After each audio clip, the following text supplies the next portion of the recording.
안녕하세요. 미국 주식하는 임근입니다. 오늘 미국장 한번 보겠습니다. 구독과 좋아요 부탁해요. 오늘 시장은 미국의 인플레이션 둔화 흐름이 주춤한 것으로 나타난 신규 물가 지표가 금리 B컷에 대한 기대를 낮추고 스태그플레이션에 대한 불안감마저 조성하면서 급락세를 보였지만 엔비디아의 주가가 장중 8% 오르며 다시 한번 3대 지수는 이제 상승을 하는 모습을 나타냈죠. 우선 3대 지수는 장 초반 이날 발표된 8월 소비자 물가지수 CPI로 인해 흔들리는 모습을 보였고 8월 CPI 상승률은 전월 대비 0.2%로 시장의 예상치를 부합해 전년 동기 대비로는 2.5% 오르며 직전월 2.9%보다 개선됐을 뿐만 아니라 2021년 2월 이후 최저치를 기록하는 모습을 보여줬습니다. 하지만 변동성이 큰 식음료와 에너지를 제외한 근원 CPI 상승률이 직전월 0.2%보다 높은 0.3%로 나타나며 시장 예상치 0.2%를 상회했는데 이로 인해 CPI 발표 뒤 연준의 50bp 금리 인하 이른바 B컷을 단행할 가능성은 거의 사라졌다는 실망감이 확산되면서 시장은 급락세로 출발을 하는 모습을 나타냈습니다. 이에 따라 8월 CPI는 인플레이션 둔화, 즉 디스인플레이션이 순탄치만은 않다는 점을 다시 입증시켰고 이 같은 말은 연준이 인플레이션을 신경 쓰지 않고 노동시장 둔화에만 집중해 B컷을 단행하기에는 인플레이션이 조금 높다는 인식이 급속히 확산되고 있다 할 수 있는데 이로 인해 다가오는 17일과 18일 FOMC 회의에선 기준금리를 50bp 낮추는 B컷을 단행할 것이란 기대감은 급속히 악화됐고 지난 6일 한때 47%까지 이르던 확률은 이날 대폭 낮아지면서 현재는 15% 수준에 머물고 있는 모습을 나타내고 있죠. 반면 금리를 25bp 낮출 것이란 예상은 이제 85%까지 뛰었는데 이로 인해 이번 CPI 보고서는 시장이 원하던 내용을 담고 있는 것은 아니라 근원 인플레이션이 예상보다 높아지면서 연준의 B컷 인하는 더욱더 복잡해졌다 할 수 있죠.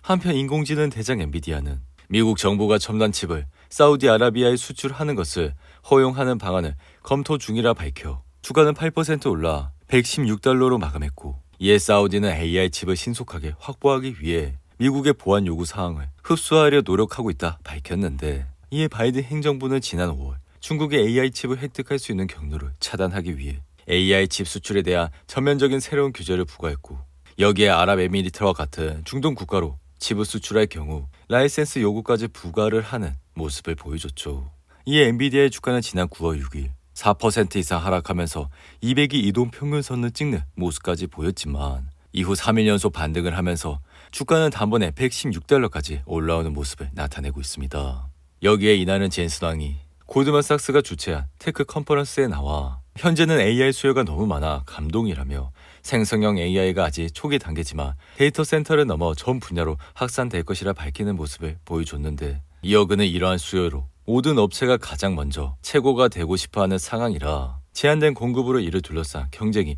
치열해지면서 칩 공급을 받지 못하는 일부 기업은 긴장감이 고조되고 있다 밝혔는데 이어 그는 연내 양산을 목표로 하는 최신칩 블랙엘에 대한 강력한 수요를 경험하고 있다 밝혔고 그러면서 엔비디아 칩은 기존에 데이터 처리를 가속할 뿐만 아니라 기존 기술로는 처리할 수 없는 AI 작업도 처리할 수 있다 강조하는 모습을 보여줬죠. 이 엔비디아는 최근 2분기 실적에서 시장의 예상치를 비트하는 실적을 거뒀음에도 주가는 단번에 6% 이상 하락해 흔들리는 모습을 보였고 사실 엔비디아의 주당 순이익은 여전히 우상향 중이라 이슈의 여지가 없다 할 수 있지만 매출은 지난 3분기 연속 200% 이상 성장해 이제는 120%대 성장세를 보이며 주가 역시 다소 흔들리는 모습을 나타냈습니다. 하지만 개인적인 생각은 지금의 생성형 AI는 단순한 도구가 아니라 그 자체가 기술이라 여전히 공급은 수요를 따라가지 못하고 있어 연초 48달러로 시작했던 엔비디아 주가는 오늘까지 지속적인 상승세를 보여주면서 주가는 올해만 140% 가까이 상승을 하는 모습을 보여주고 있죠.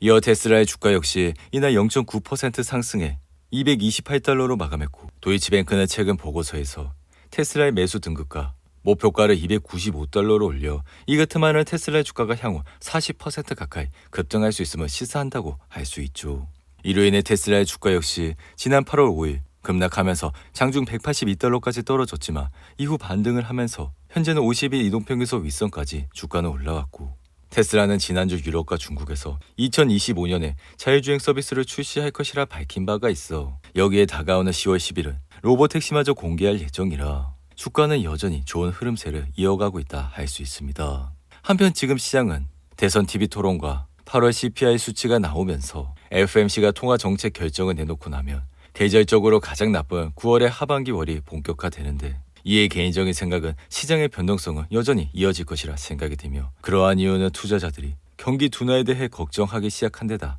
올해는 11월 대선으로 인한 불확실성이 더해진 상황이기 때문이라 할 수 있죠. 이로 인해 시장의 비관론자인 모건 스탠리의 마이클 리스는 최근 인터뷰에서 고용과 성장 데이터가 하락세로 기울어져 투자자들의 잠재적인 경착륙 위험에 대한 우려를 하고 있어 시장의 하락세를 점쳤지만 마이클 리스는 지난 3년간 주식시장에 계속 떨어질 것이라 밝혀 개인적인 생각은 이러한 의견은 시장에 크게 신경 쓰지 않을 것이라 생각이 듭니다. 이에 시가총액 1위 기업 애플의 주가는 이날 1% 이상 올라 222달러로 마감했고 사실 애플의 가장 큰 이벤트는 아이폰 16 출시 행사였지만 시장의 전반적인 평가는 놀랄만한 것이 없다는 것이었고 심지어 애플 인텔리전스가 다음 달 베타 버전으로 출시되는 데 대해 일부 실망감마저 있었다 할 수 있죠. 그럼에도 불구하고 가장 긍정적인 놀라움은 아이폰 16 가격을 아이폰 15와 똑같이 유지했다는 점으로 개인적인 생각은 이러한 정책이 아이폰 판매에 이바지할 것이라 생각이 드는데 이에 뱅크 오브 아메리카는 애플의 매수 등급과